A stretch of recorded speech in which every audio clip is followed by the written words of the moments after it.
दोस्तों, क्या हुआ जब टेलर ने कपड़े नापने के बहाने महिला को छुआ और बार बार उसकी ओर गलत इरादे से देखता रहा और महिला को अकेले देखकर अपने दोस्तों के साथ मिलकर जबरदस्ती किया उसका रेप। उसके बाद जो हुआ उसे सुनकर आपके भी आंखों में आंसू आ जाएंगे। तो चलिए कहानी को शुरू से सुनते हैं, लेकिन उससे पहले अगर आप इस चैनल पर नए हैं तो वीडियो को एक लाइक और चैनल को सब्सक्राइब कर लीजिए ताकि आगे आने वाली हमारी सभी कहानियां आपको सबसे पहले मिल सकें। रात का समय था। देवगांव की गलियां धीरे धीरे सन्नाटे में डूब रही थीं। सर्दियों की हवा में हल्की ठंडक थी और दुकानों के शटर एक एक कर बंद हो रहे थे। चौक के पास शर्मा टेलर्स नाम की एक पुरानी दुकान अब भी खुली थी। दुकान के बाहर झूलता बल्ब बार बार टिमटिमा रहा था, मानो कुछ अनहोनी की चेतावनी दे रहा हो। दुकान के अंदर राजन शर्मा, जो 35 साल का टेलर था, अपनी आखिरी ग्राहक का काम निपटा रहा था। उसी समय दुकान में आई थी संध्या राठौर, उम्र लगभग 28 वर्ष, 2 बच्चों की मां, पति बैंक में क्लर्क।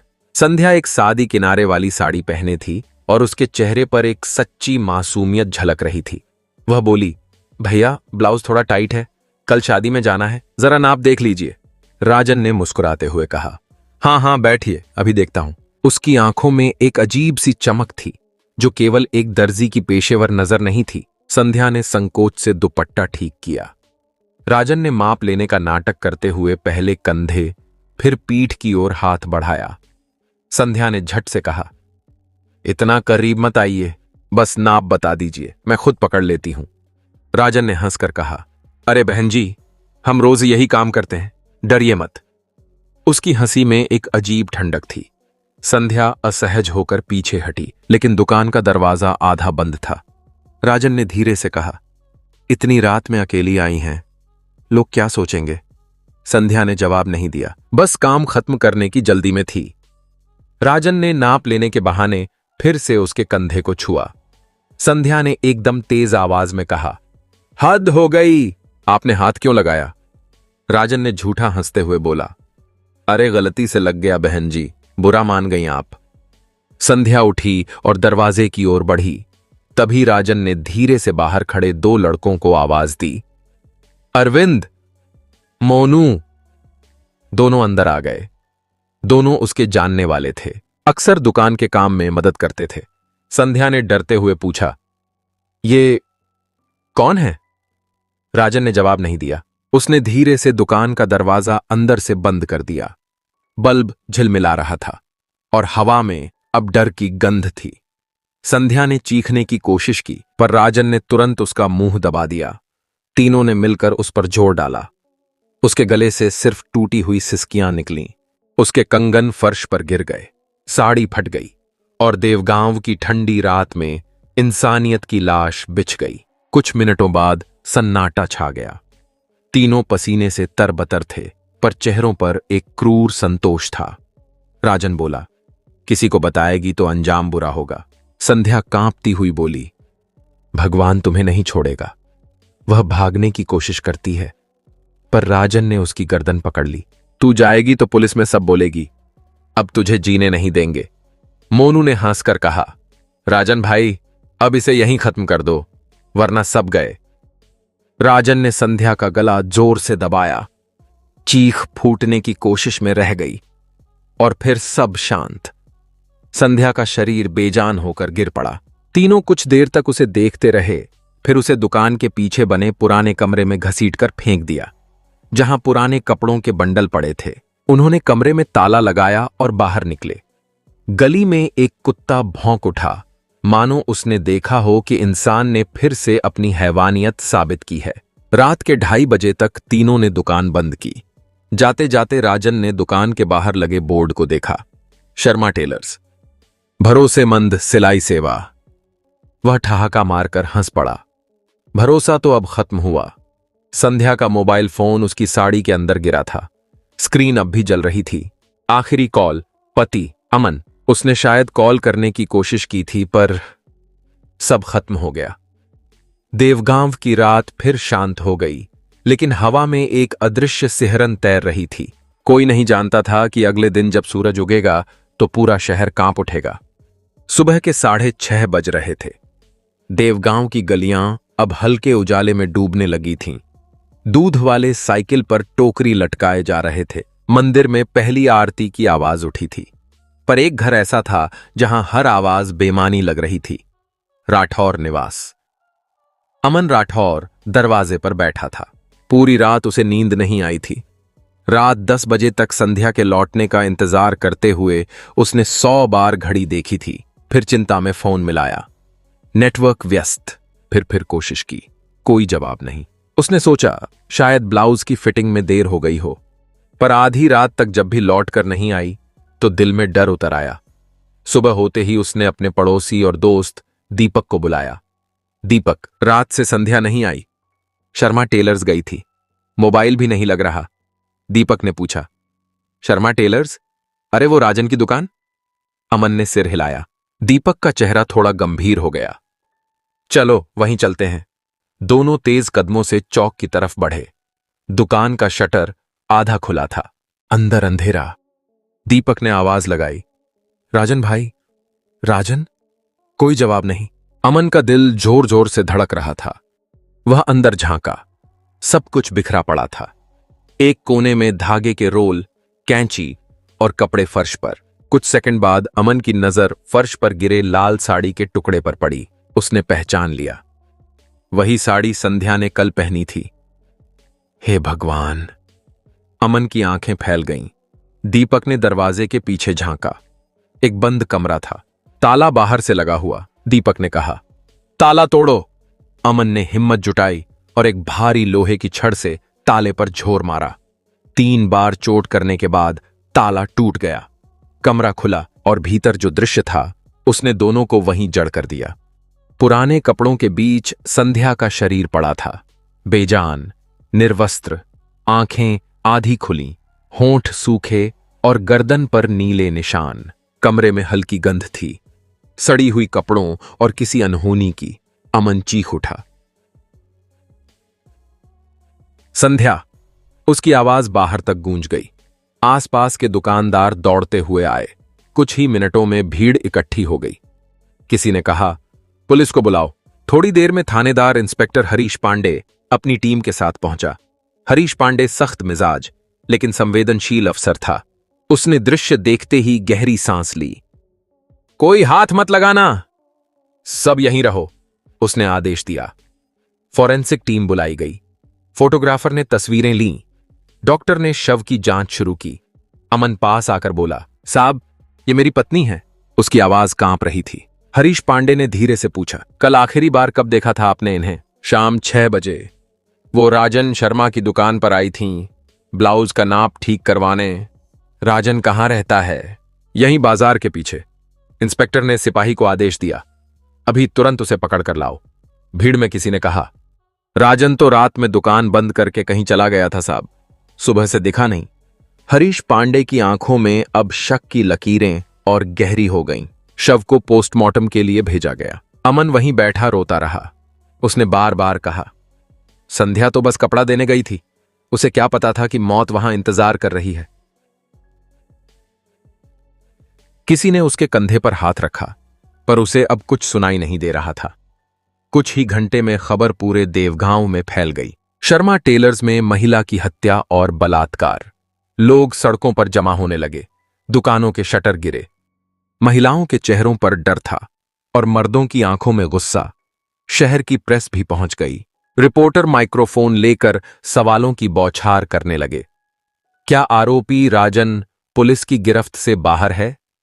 क्या ये अकेला मामला है या और भी औरतें शिकार बनी हैं? इंस्पेक्टर हरीश ने कहा, बयान देना अभी जल्दबाजी होगी, जांच शुरू है।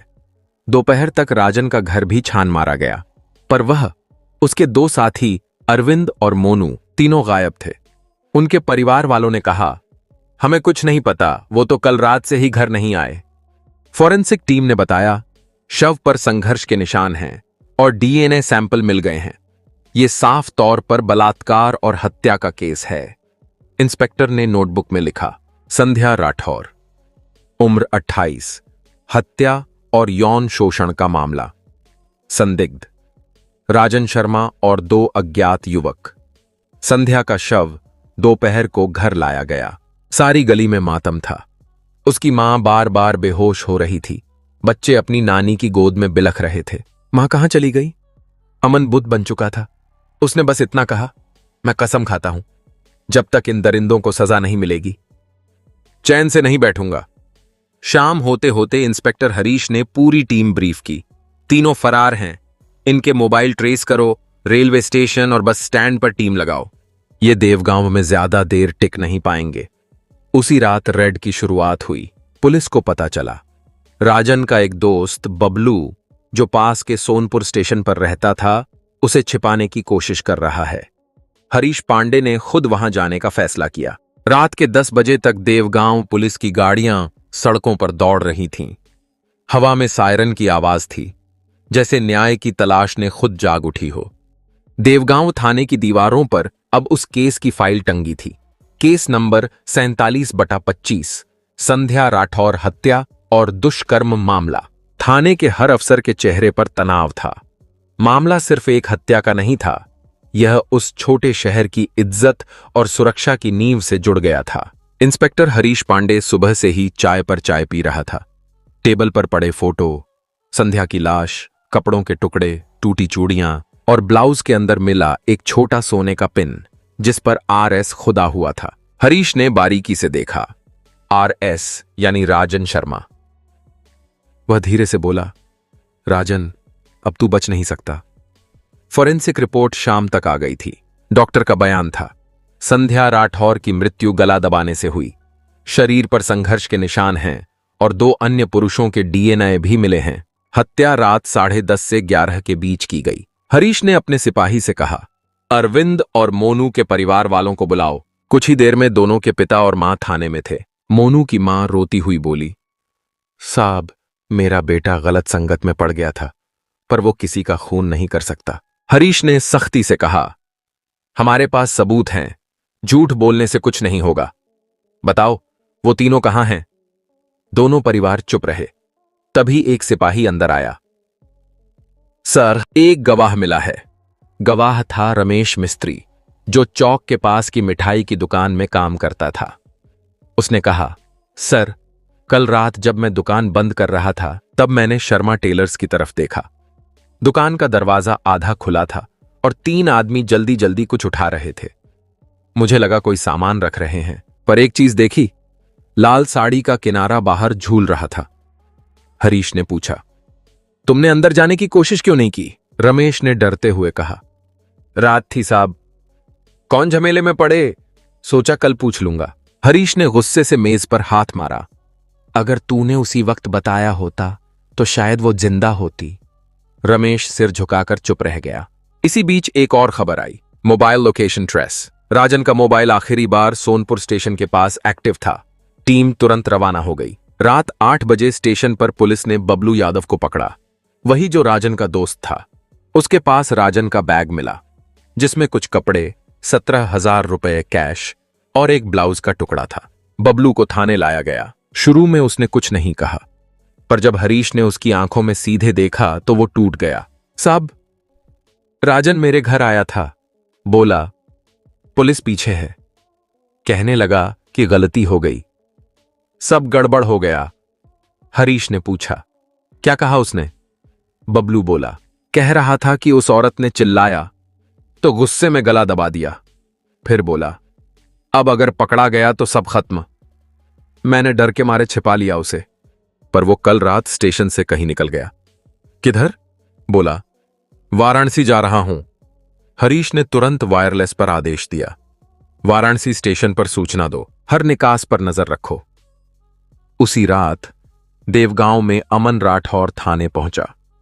चेहरा थका हुआ, आंखें सूजी हुईं, लेकिन आवाज में दृढ़ता थी। इंस्पेक्टर साहब, मुझे न्याय चाहिए। संध्या सिर्फ मेरी पत्नी नहीं थी, वो 2 बच्चों की मां थी। अगर वो तीनों बच गए तो बाकी औरतें कभी सुरक्षित नहीं रहेंगी। हरीश ने उसकी ओर देखा और बोला, अमन, मैं वादा करता हूं, यह केस बंद नहीं होगा जब तक आखिरी दोषी सलाखों के पीछे ना हो। अगले दिन सुबह 6 बजे सूचना आई, राजन वाराणसी के प्लेटफॉर्म नंबर 3 पर देखा गया है। टीम ने घेराबंदी की। राजन ने भागने की कोशिश की, लेकिन एक कांस्टेबल ने उसके पैर में लाठी मारी। वह गिर पड़ा। राजन शर्मा, तुम गिरफ्तार हो, हरीश ने घोषणा की। थाने पहुंचते ही राजन ने पहले तो कुछ नहीं कहा। हरीश ने सबूतों की फाइल उसके सामने फेंकी। ये तुम्हारा बैग, ब्लाउज का टुकड़ा और तेरे नाम का पिन, अब भी झूठ बोलेगा? राजन ने चुप रहकर नीचे देखा। कुछ देर बाद उसने गहरी सांस ली और बोला, हां मैंने किया, लेकिन अकेले नहीं। अरविंद और मोनू भी थे। उन्होंने मुझे उकसाया था। हरीश ने कहा। उकसाया था या साथ दिया? राजन ने नजरें झुका लीं। दोनों? पूछताछ कई घंटे चली। राजन ने बताया कि संध्या जब चिल्लाई तो उसे गुस्सा आया। वो बार बार कह रही थी, छूना मत, और उसी से मेरे अंदर का शैतान जाग गया। हरीश ने डांटकर कहा, शैतान नहीं, तू खुद हैवान है। राजन की निशानदेही पर पुलिस ने अरविंद और मोनू को इलाहाबाद रोड से गिरफ्तार किया। उनके पास से शराब की बोतलें और राजन की दुकान की चाबी मिली। अब तीनों हिरासत में थे। अमन राठौर को जैसे थोड़ी राहत मिली, पर उसका दिल अब भी बुझा हुआ था। वह बोला, अब तो सजा होगी ना? हरीश ने गंभीर स्वर में कहा, अभी बहुत रास्ता बाकी है अमन, अदालत में जो होगा वही सच कहलाएगा। पर तभी केस में एक नया मोड़ आया। फोरेंसिक रिपोर्ट की दूसरी कॉपी में एक अतिरिक्त लाइन थी, घटनास्थल से मिले तीसरे डीएनए का मिलान किसी जात संदिग्ध से नहीं हुआ। हरीश ने भौहें सिकोड़ लीं। तीसरा डीएनए? तो क्या वहां कोई और भी था? फाइल बंद करते हुए उसने कहा, अब खेल और गहरा हो गया है। देवगांव थाने की जेल के कमरे में उस रात तीनों आरोपी बैठे थे, राजन, अरविंद और मोनू। हवा में पसीने, धूल और डर की गंध थी। लाइट पीली थी और दीवारों पर झिलमिलाती छाया मानो हर पाप को दोहरा रही थी। इंस्पेक्टर हरीश पांडे अब तक शांत था, पर भीतर से उबल रहा था। उसके हाथ में फोरेंसिक रिपोर्ट थी, वही रिपोर्ट जिसमें लिखा था कि घटनास्थल पर एक चौथे व्यक्ति का डीएनए भी मिला है। हरीश को यह असंभव लगा। क्या किसी और ने भी उस रात उस औरत को छुआ था? अगर हां, तो कौन? उसने सबसे पहले राजन को बुलवाया। राजन को हवालात से लाया गया। थका हुआ, आंखों के नीचे काले घेरे, पर चेहरे पर अभी भी थोड़ी अकड़ थी। हरीश ने ठंडे स्वर में कहा, राजन, हमने सबूत निकाल लिए हैं, लेकिन एक बात समझ नहीं आ रही। तीसरा नहीं, चौथा डीएनए भी मिला है। कौन था वो? राजन ने चुपचाप जमीन की तरफ देखा। मुझे नहीं पता। हरीश ने उसकी ओर झुककर कहा, अब झूठ बोलने का वक्त चला गया। राजन, सच बोलो, वरना सच तुमसे निकलवाना पड़ेगा। राजन ने कुछ पल बाद गहरी सांस ली। साहब, वो रात मेरे लिए भी डरावनी थी। मैंने कभी नहीं सोचा था कि मामला इतना बिगड़ जाएगा। संध्या जब चिल्लाई तो मोनू ने कहा, मार दे इसे। मैंने गुस्से में कर दिया। फिर हम तीनों डर गए। उसी वक्त दरवाजे के बाहर किसी ने दस्तक दी। हरीश चौंक उठा। कौन? एक आदमी था, उसने कहा। राजन, दरवाजा खोल, मैं हूं बबलू। पर साहब, वो बबलू नहीं था। क्या मतलब? साहब, आवाज उसकी जैसी थी, पर जब मैंने झरोखे से देखा तो बाहर कोई और खड़ा था। लंबा आदमी, चेहरे पर दुपट्टा बंधा हुआ। वो बोला, जल्दी करो, पुलिस आ जाएगी। हरीश ने उसकी बात रोकी। क्या वो अंदर आया? राजन ने धीमे स्वर में कहा। हां, वो कुछ मिनट के लिए अंदर आया था। उसने कहा, इसे पीछे वाले कमरे में डाल दो, मैं मदद करता हूं। उसने ही कहा था कि लाश को वहीं छोड़ दो, कोई नहीं ढूंढ पाएगा। साहब, मैं कसम खाता हूं, वो बबलू नहीं था। हरीश ने तुरंत नोटबुक खोली। चेहरा याद है? सिर्फ इतना दिखा कि उसकी दाहिनी आंख के ऊपर एक पुराना कट का निशान था। हरीश ने तुरंत फोटो फाइल मंगाई, शहर के सभी अपराधियों की। वह एक एक फोटो पलटने लगा। राजन ने कहा, रुकिए साहब, यही है। उसने एक तस्वीर पर उंगली रखी।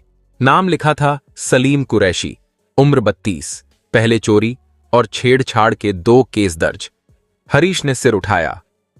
तो यह सलीम वहां मौजूद था? राजन बोला, हां साहब, वही था। उसने ही कहा था, डरने की जरूरत नहीं, मैं सब संभाल लूंगा। और अगले दिन वो गायब हो गया। हरीश के माथे की नसें तन गईं। यानी अब हमें चौथा दरिंदा भी मिल गया है। उसी शाम सलीम कुरैशी के घर पर छापा पड़ा। घर बंद मिला। पड़ोसी बोले, 3 दिन से नहीं दिखा साहब, रात में एक ट्रक में बैठकर कहीं गया था। हरीश ने ट्रक का नंबर पूछा। एक बूढ़े ने कहा, पिछले हफ्ते वो लखनऊ रोड की तरफ गया था। टीम को आदेश मिला, हर टोल प्लाजा पर सूचना दे दो। अगले दिन लखनऊ पुलिस ने बताया, एक संदिग्ध व्यक्ति हजरतगंज इलाके में किराए के कमरे में छिपा था, उसे पकड़ा गया है। सलीम को देवगांव लाया गया। चेहरे पर वही निशान, वही खामोशी। हरीश ने पहली बार उसकी ओर देखकर कहा, सलीम, अब तेरी बारी है। पूछताछ कक्ष में जब सलीम को बिठाया गया तो उसने पहले सब झूठ बोला, मुझे कुछ नहीं पता, मैं तो बस दोस्त की मदद कर रहा था। पर जब सामने रखी गई तस्वीरें, संध्या की लाश, कमरे के फोटो और फॉरेंसिक रिपोर्ट उसने देखी तो उसका चेहरा पीला पड़ गया। हरीश ने मेज पर हाथ मारा। सच बता, तू वहां क्यों आया था? तूने लाश को क्यों छिपाया? सलीम ने कांपते हुए कहा, साहब, मुझे लगा वो बस बेहोश है। राजन बोला कि औरत ने ब्लैकमेल किया, पुलिस में जाएगी। मैंने कहा, ठीक है, पीछे डाल दो। फिर मैंने देखा कि वो सांस नहीं ले रही। तब मुझे पता चला कि वो मर चुकी थी। और तूने फिर भी किसी को नहीं बताया? साहब, डर गया था। पहले भी 2 केस चल रहे हैं मेरे नाम। सोचा अगर पुलिस पकड़ेगी तो फंस जाऊंगा। हरीश की आवाज और भारी हो गई। तू सिर्फ डरपोक नहीं, अपराधी है। सलीम, तूने देखा, तूने छिपाया, तू भी उतना ही दोषी है। सलीम ने सिर झुका लिया। मैं तैयार हूं साहब, जो सजा देंगे मंजूर है। उस रात जब तीनों अपराधियों को फिर से एक सेल में रखा गया तो दीवारों पर सन्नाटा उतर आया। राजन ने धीमे स्वर में कहा, हम तीनों ने मिलकर एक मां की जिंदगी छीनी, अब जो भी होगा सही होगा। अरविंद चुप था, उसकी आंखों से आंसू बह रहे थे। मोनू ने कहा, अगर मैंने उस रात शराब न पी होती तो शायद ये सब न होता। हरीश थाने के बाहर निकलते हुए सोच रहा था, कानून इन दरिंदों को तो सजा देगा, पर उस डर का क्या जो अब हर औरत के मन में बस गया है। सुबह तक केस की फाइल तैयार थी। आरोपी राजन शर्मा, अरविंद गुप्ता, मोनू पांडे, सलीम कुरैशी। धाराएं 376 डी, 302, 201, 120 बी। बलात्कार, हत्या, सबूत छिपाना, साजिश। अगले दिन मीडिया ने हेडलाइन चलाई, देवगांव रेप मर्डर केस के 4 आरोपी गिरफ्तार, चौथा नाम चौंकाने वाला। लोगों में गुस्सा था और अदालत में तारीख तय हो गई। सुनवाई 3 मार्च, जिला सत्र न्यायालय, देवगांव। अमन राठौर उसी खबर को देखकर बस इतना बोला, अब वक्त है न्याय का, चाहे दुनिया उलट जाए। और इस तरह जांच का पहला चरण पूरा हुआ। पर असली लड़ाई तो अब शुरू होनी थी, कोर्ट में। कोर्ट नंबर 3 में उस दिन हर सीट भरी हुई थी। बाहर बारिश हो रही थी, जैसे आसमान खुद भी इस इंसाफ के पल का साक्षी बनना चाहता हो। संध्या का पति अमन राठौर सफेद कुर्ता में बैठा था, हाथ में उसकी पत्नी की तस्वीर थी। 4 साल की लंबी लड़ाई के बाद आज वह दिन आया था जब पूरा शहर ठहर सा गया था। सरकार की ओर से केस लड़ रही थी अभियोजक अंजलि त्रिपाठी, जिनकी आवाज में आज एक अडिग सच्चाई थी। सामने खड़ा था राजन टेलर और उसके 2 साथी, अरविंद और मोनू। चेहरे झुके हुए, पर आंखों में वही अपराध का धुंधलका। अंजलि ने आखिरी दलील में कहा, मिलॉर्ड, यह कोई क्षणिक पाप नहीं, बल्कि एक योजनाबद्ध अपराध था।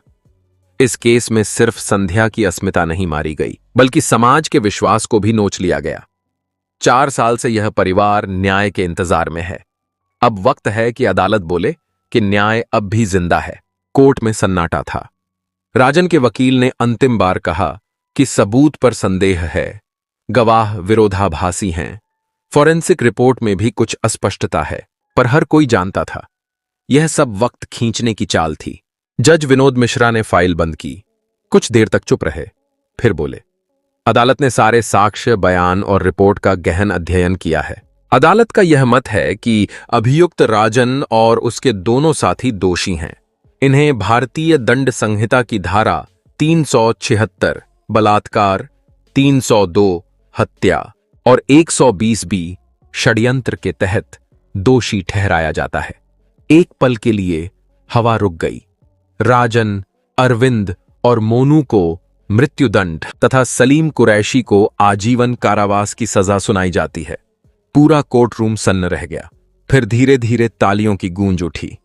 अंजलि की आंखों में आंसू थे, पर वह मुस्कुरा रही थीं। अमन राठौर अपनी पत्नी की तस्वीर को सीने से लगा लिया। संध्या, आज तू जीत गई। राजन को जब बाहर ले जाया जा रहा था, उसकी नजर अंजलि पर पड़ी। मुझे नहीं लगा था एक औरत मुझे सजा दिला सकती है। अंजलि ने बस इतना कहा। इंसाफ का लिंग नहीं होता राजन। अगले दिन अखबारों की सुर्खियां थीं। संध्या केस में ऐतिहासिक फैसला। अदालत ने सुनाई फांसी की सजा। लोगों ने राहत की सांस ली। सोशल मीडिया पर हैशटैग चलने लगा, जस्टिस फॉर संध्या। पर इस फैसले ने कई सवाल भी छोड़ दिए। कितनी संध्याएं और होंगी जो रिपोर्ट दर्ज नहीं करा पाईं? कितने राजन हैं जो आज भी मोहल्लों में कपड़े नाप रहे हैं? शहर के बीच एक छोटे से चौक पर संध्या की याद में एक प्रतिमा बनाई गई। उसकी मुस्कान अब भी वही थी, पर आंखों में अब सवाल नहीं, जवाब था।